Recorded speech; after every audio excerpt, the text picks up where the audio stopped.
Assalamualaikum warahmatullahi wabarakatuh. Perkenalkan, nama saya Putri Intan Sari Baharsa dari jurusan Akuntansi Prodi Akuntansi Keuangan Terapan, Politeknik Negeri Jakarta. Pada kesempatan ini, saya akan mempresentasikan skripsi saya yang berjudul Analisis Perbandingan Antara Rasio Keuangan dan Metode Economic Value Added atau EVA untuk menilai kinerja keuangan perusahaan. Studi kasus pada perusahaan subsektor tekstil dan garmen yang terdaftar di Bursa Efek Indonesia tahun 2015 sampai tahun 2019. Dimulai dari latar belakang penelitian ini. Perusahaan tentu mempunyai tujuan jangka pendek maupun jangka panjang. Tujuan jangka panjang perusahaan menurut Hajar, Sumiati, dan Indrawati adalah fokus utamanya terhadap posisi persaingan dalam industri dan memaksimumkan kesejahteraan pemegang saham. Untuk itu, perusahaan harus menciptakan nilai perusahaan yang baik.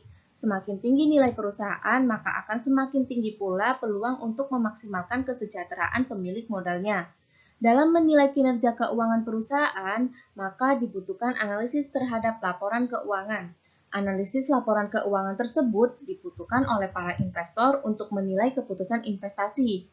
Maka dari itu diperlukan alat untuk menilai kinerja keuangan. Yang pertama adalah dengan rasio keuangan, yaitu dengan membandingkan angka-angka yang terdapat dalam laporan keuangan, dan dengan metode Economic Value Added atau EVA yang dilakukan dengan mempertimbangkan seluruh komponen dalam penciptaan nilai perusahaan.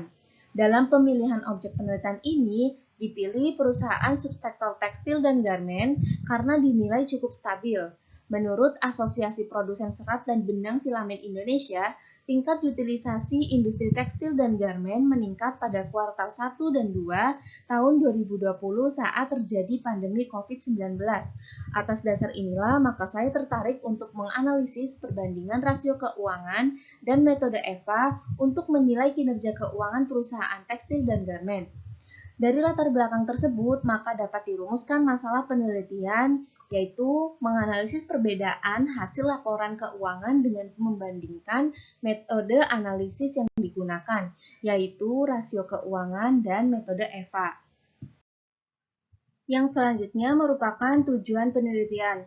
Tujuan penelitian ini yang pertama adalah mendeskripsikan hasil penilaian kinerja keuangan dengan metode rasio keuangan. Yang kedua, mendeskripsikan hasil penilaian kinerja keuangan dengan menggunakan metode EVA. Dan yang ketiga, mendeskripsikan hasil dari perbandingan penilaian kinerja keuangan dengan menggunakan kedua metode tersebut. Penelitian terdahulu yang serupa dan dijadikan sebagai referensi penelitian ini adalah penelitian yang dilakukan oleh Muklis dan Zahra tahun 2019, Siborong, Sairang, dan Tulung tahun 2017, Hefrizal tahun 2018, Sutomo dan Ardini tahun 2017. Selanjutnya adalah kerangka pemikiran dari penelitian ini. Perusahaan yang terdaftar di Bursa Efek Indonesia harus mempublish laporan keuangan tahunan atau annual report yang telah diaudit. Laporan keuangan tahunan tersebut perlu dianalisis untuk menghasilkan informasi mengenai kinerja keuangan. Kinerja keuangan menggambarkan kondisi keuangan perusahaan. Baik tidaknya kinerja keuangan perusahaan perlu dinilai untuk menghasilkan informasi yang berguna bagi para stakeholders. Maka, untuk menilai kinerja keuangan tersebut diperlukan alat yang relevan, yaitu dengan menggunakan rasio keuangan dan metode EVA. Perbandingan dari hasil penelitian dengan menggunakan kedua metode tersebut akan menghasilkan kinerja keuangan perusahaan. Selanjutnya yaitu metode penelitian. Jenis penelitian ini merupakan penelitian deskriptif kuantitatif, yaitu dengan mendeskripsikan hasil analisis dan perbandingan penilaian kinerja keuangan dengan metode rasio keuangan dan EVA, dengan menggunakan data angka yang terdapat di laporan keuangan. Objek penelitian merupakan laporan keuangan, yang meliputi laporan posisi keuangan, laporan laba rugi komprehensif, dan laporan perubahan modal. Lalu, metode pengambilan sampel. Pada penelitian ini dilakukan dengan metode non-probability sampling dengan teknik purposive sampling, yaitu dengan mempertimbangkan kriteria-kriteria tertentu. Adapun kriteria dalam penentuan sampel penelitian ini adalah yang pertama, merupakan perusahaan tekstil dan garmen yang secara aktif terdaftar di Bursa Efek Indonesia hingga pada tahun 2022. Yang kedua, secara rutin menerbitkan laporan keuangan tahunan yang telah diaudit selama periode 2015 hingga 2019. Yang ketiga, merupakan perusahaan yang sudah melakukan IPO semenjak tahun 2015. Yang keempat, mempunyai nilai kapitalisasi di atas 250 miliar rupiah pada periode tahun 2022. Setelah dilakukan pemilihan berdasarkan kriteria tersebut, maka terpilih 11 perusahaan yang memenuhi kriteria dari 21 perusahaan tekstil dan garmen yang terdaftar di Bursa Efek Indonesia. Yang selanjutnya yaitu jenis dan sumber data penelitian. Data penelitian ini merupakan data kuantitatif, yaitu berupa data angka yang ada dalam laporan keuangan, dan merupakan data sekunder yang diperoleh secara tidak langsung melalui website Bursa Efek Indonesia dan IDN Finance. Selanjutnya yaitu metode pengumpulan data. Di sini penulis menggunakan teknik dokumentasi, yaitu dengan cara mengunduh laporan keuangan yang tersedia di website resmi Bursa Efek Indonesia dan IDN Finance. Selanjutnya yaitu metode analisis data. Yang pertama, membuat ringkasan data keuangan yang bersumber dari laporan keuangan dengan membuat ringkasan akun-akun yang diperlukan. Di sini, tabel 2.1 merupakan daftar akun yang nantinya akan digunakan untuk menghitung rasio keuangan dan EVA. Lalu yang kedua, menghitung rasio keuangan. Yang pertama, rasio profitabilitas yang meliputi NPM, ROA dan ROE, dan selanjutnya rasio pasar yang meliputi IPS, PER, dan DPR. Yang ketiga, menghitung EVA. Sebelumnya, lebih dahulu kita menghitung komponen-komponen EVA, yaitu NOPAT, IC, WACC, dan capital charge. Yang keempat, melakukan interpretasi dari hasil perhitungan rasio keuangan dan EVA. Yang kelima, membuat skala penilaian untuk rasio keuangan. Dan yang terakhir, melakukan perbandingan penilaian hasil kinerja keuangan dengan rasio keuangan dan EVA. Selanjutnya, yaitu bab hasil dan pembahasan. Yang pertama adalah pengumpulan data keuangan. Data keuangan diringkas sesuai dengan akun-akun yang telah dijelaskan di metode analisis data. Dalam meringkas data keuangan, satuan mata uang yang digunakan merupakan rupiah.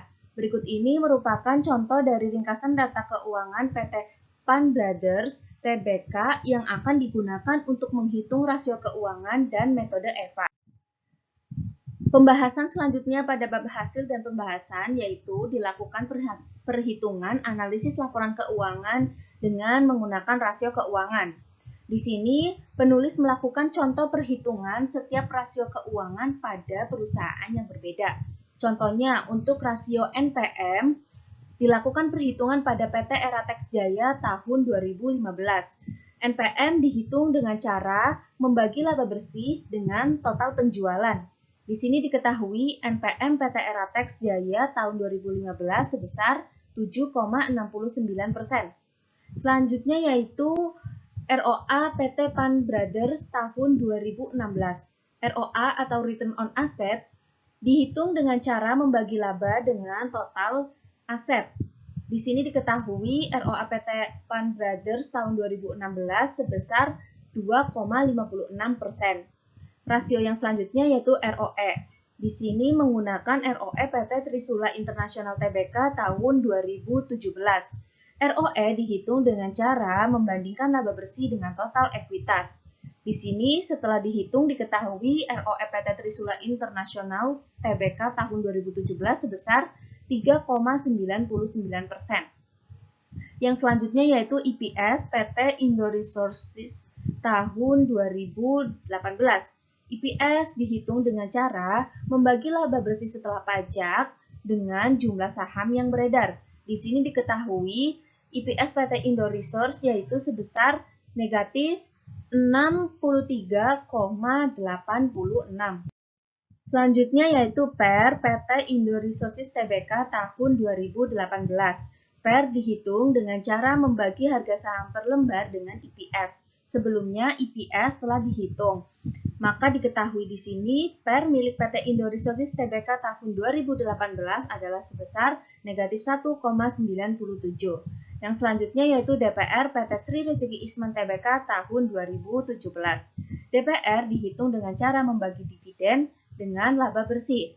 Untuk catatan, di sini dividen yang digunakan merupakan dividen tunai dan laba bersih yang digunakan merupakan laba bersih periode sebelumnya. Di sini diketahui DPR PT Sri Rejeki Isman tahun 2017 yaitu sebesar 20,51%. Tabel berikut ini merupakan contoh perhitungan rasio keuangan yang sudah lengkap milik PT Trisula International Tbk tahun 2015 sampai tahun 2019. Selanjutnya, pada bab hasil dan pembahasan akan dilakukan perhitungan analisis laporan keuangan dengan menggunakan EVA. Untuk lebih memperjelas bagaimana cara menghitung EVA, penulis melakukan perhitungan EVA pada PT Sunson Textile Manufacture Tbk tahun 2017. Yang pertama yaitu dengan menghitung NOPAT atau Net Operating After Tax. NOPAT diperoleh dengan EBIT dikali 1 minus tax, di mana EBIT atau Earning Before Interest and Tax diperoleh dari laba bersih ditambah beban bunga ditambah beban pajak. Dan tax diperoleh dari beban pajak dibagi laba sebelum pajak. Setelah dilakukan perhitungan, NOPAT milik PT Sunson Textile Manufacture tahun 2017 sebesar 12.553.432.922 rupiah. Yang selanjutnya yaitu menghitung IC atau Invested Capital.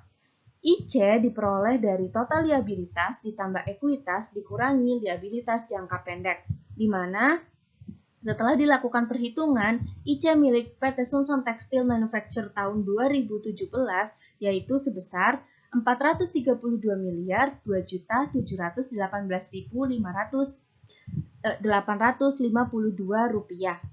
Komponen EVA selanjutnya yang harus dihitung yaitu WACC atau rata-rata tertimbang biaya modal. WACC diperoleh dengan cara D dikali RD dikali 1 minus T ditambah E dikali RE, di mana D merupakan tingkat modal dari utang yang diperoleh dengan cara total utang dibagi dengan total utang plus ekuitas, dan RD merupakan biaya utang jangka pendek yang diperoleh dengan cara membagi biaya bunga dengan total utang jangka panjang. Dan T merupakan tingkat pajak penghasilan yang diperoleh dengan cara membagi beban pajak dengan laba sebelum pajak. Dan E yang merupakan tingkat modal dari ekuitas yang diperoleh dengan cara total ekuitas dibagi dengan total utang plus ekuitas. Selanjutnya yaitu RE atau tingkat biaya modal. Dapat diketahui dengan cara membagi laba bersih setelah pajak dengan total ekuitas. Setelah dilakukan perhitungan komponen-komponen tersebut, maka dapat diketahui WACC milik PT Sunson Textile Manufacture yaitu sebesar 6,19%. Komponen EVA selanjutnya yang dihitung yaitu capital charge, yaitu dengan cara mengalihkan invested capital dengan WACC. Di sini diketahui capital charge milik PT Sunson Textile Manufacture tahun 2017 sebesar 26.192.156.817 rupiah. Dan yang terakhir, EVA dapat dihitung dengan cara mengurangkan NOPAT dengan capital charge. Di sini diketahui EVA milik PT Sunson Textile Manufacture tahun 2017 yaitu sebesar negatif 13.628.723.894 rupiah. Pada tabel berikut ini merupakan contoh dari perhitungan komponen-komponen EVA milik PT Sunson Textile Manufacture pada tahun 2015 sampai tahun 2019. Selanjutnya yaitu kinerja keuangan perusahaan berdasarkan rasio keuangan, Yang pertama adalah rasio NPM atau Net Profit Margin. Rasio ini menggambarkan porsi penjualan atas labanya. Di sini NPM milik PT Sri Rejeki Isman selalu positif setiap tahunnya, yang menandakan bahwa perusahaan tersebut mempunyai konsistensi dalam memperoleh laba atas penjualannya. Lalu ada ROA. ROA menggambarkan kemampuan aset untuk memperoleh laba. Pada tahun 2015, PT Eratex Jaya mempunyai efektivitas yang baik dalam penggunaan asetnya untuk memperoleh laba. Lalu selanjutnya ada ROE. ROE ini menggambarkan laba bersih yang diperoleh atas modal yang ditanamkan oleh investor. PT Argo Pantes Tbk pada tahun 2016 mempunyai efektivitas sebesar 47% dalam penggunaan modalnya untuk memperoleh laba. Yang selanjutnya yaitu ada EPS atau earning per share. EPS ini menggambarkan laba yang terkandung dalam setiap lembar saham. Di sini PT Indorama Sintetis mempunyai EPS terbesar di sektornya pada tahun 2018, yaitu laba per lembar sahamnya sebesar Rp1.380,21. Selanjutnya yaitu ada PER. PER di sini menggambarkan harga saham. Namun untuk menilai apakah saham tersebut mahal atau tidaknya, maka perlu dibandingkan dengan harga saham perusahaan di sektornya. Di sini PT Buana Arta Anugrah mempunyai harga saham yang tinggi jika dibandingkan dengan perusahaan yang satu sektor, maka dapat disimpulkan bahwa saham PT Buana Arta Anugrah mempunyai harga yang mahal.